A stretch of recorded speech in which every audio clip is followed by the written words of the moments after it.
মনে রেখো একটা কথা, যেদিন তোমার বিবাহ হবে সেদিন থেকে তুমি তোমার মাকে আর ভালোবাসতে পারবে না।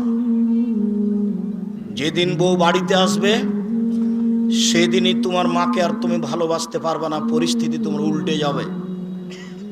দিন যত যাবে পরিবেশ তত জটিল হবে। এক সময়ে মনে হবে এই মাটির উপরে সবচেয়ে বড় শত্রু আমার মা। আর তোমার মা যা বলে সবই উল্টা কথা বলে, উল্টা বলে, এই কথাও ঠিক। আরে টাকা দিয়েছো তুমি ফল খেতে, টাকাটি তোমার মা তোমার বড় বোনকে দিয়ে পাঠিয়ে দিয়েছে। মা সেদিন যে টাকা দিলাম, ও টাকা খরচ হয়ে গেছে, কি করলেন? টাকা তোর বড় বোনকে দিয়ে দিয়েছি।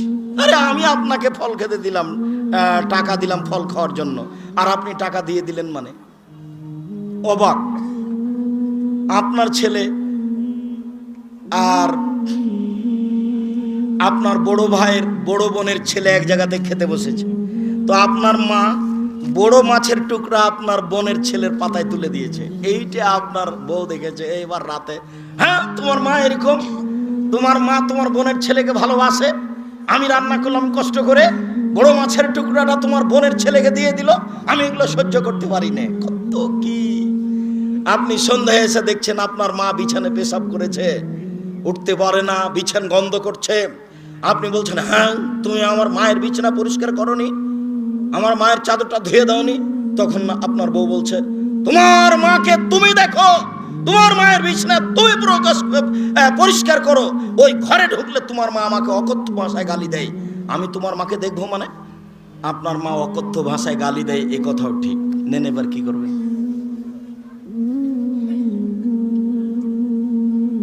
এত কিছু করার পরেও মা যে ঘরে থাকে সেই ঘরে তুমি জোরে হাঁটতে পাবা না। আমি বলিনি, আল্লাহ বলেছে। এত কিছু বলার পরে তোমার মা যে ঘরে থাকে সেই ঘরে তুমি জোর করে কথা বলতে পাবে না। ফালা তাকুল্লাহুম উফফিন ওয়ালা তানহারহুমা, এই কথা বলতে পাবে না। আল্লাহ নিষেধ করে দিয়েছেন, এটা নগদ অর্থ। ঝাঁকি দিয়ে কথা বলতে পাবে না। হ্যাঁ আপনি এই করলেন সেই করলেন, একবারে টোটালে নিষেধ, আল্লাহ বলে দিয়েছে। অকফিজলাহুমা জানাহাজুল, হাত নিচু করে যেতে হবে। মনে পড়ে না একদিন দৃশ্য নকল করছিলাম, মনে পড়ার তো কথা যে রাজশাহীর মেয়র এসেছেন নওদাপাড়ায় আমচত্বরে, তো শাহ মকদুম থানার ওসি এইভাবে দাঁড়িয়েছেন, এইভাবে দাঁড়িয়ে বলছেন, স্যার এখন কি করবো স্যার? তা আমি তো দৃশ্য দেখে অবাক হয়ে গেলাম। আমি তো পাশে বসেছিলাম সেই দিন, যেটা ব্যাপার কি, এটাতে ছিল মায়ের জন্য, এইটা কি করে মেয়র পেল? এটা তো মায়ের জন্য ছিল, কিভাবে এখানে চলে আসলো? অথচ মায়ের সামনে এভাবে যাওয়ার কথা আল্লাহ বলছে। আবার বলছেন শেষের দিকে, অকুল রব্বির হামহুমা কামা রাব্বায়ানি সাগীরা, হে আল্লাহ তুমি আমার পিতা মাতাকে ওইভাবে দেখো বাল্য অবস্থায় আমাকে যেভাবে দেখেছিল, যার কারণে আপনাকে আমি সলাতের শেষে সালাম ফিরার পূর্বে একটা দোয়া পড়ার জন্য পরামর্শ দিয়েছি, মনে আছে কি? রব্বির হামহুমা কামা রাব্বায়ানি সাগীরা। আর এটা যেন মনে থাকে, এর জন্য কি বলেছি বলেন তো দেখি? জাযাকাল্লাহ খায়ের। 2 রাকাত সালাত আদায় করতে হবে। 2 রাকাত সালাত আদায় করে আল্লাহকে বলতে হবে, আল্লাহ তুমি আমাকে এই দোয়াটা বলার তৌফিক দান করো, আমি যেন না ভুলি।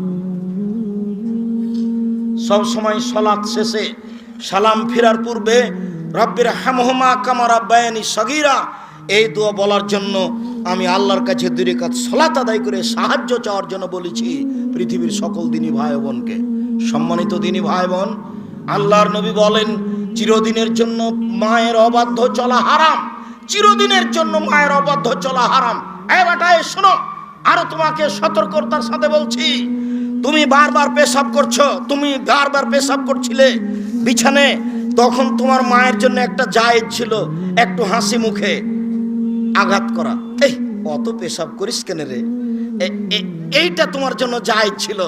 এখন তোমার মা তোমার কোলে, তোমার মাকে তুমি এইভাবে বলতে পারো না, কি যে করি, এত পেশাব কেমনে পরিষ্কার করি, হ্যাঁ কি যে করি, যখন তখন পেশাব করছে, এরকম কথা বলার সুযোগ নেই। একদিন তুমি ছিলে তোমার মায়ের কোলে, এখন তোমার মা তোমার কোলে, গোসল দেওয়াবা তুমি, কাপড় পরাবা তুমি, কাঁধে করে মেডিকেল নিয়ে যাবা তুমি, কাপড় পরিবর্তন করে দেবা তুমি, তোমার মায়ের সব কিছু তুমি করবা। আল্লাহ তাআলা চিরদিনের জন্য মায়ের অবাধ্য চলা হারাম করে দিয়েছেন।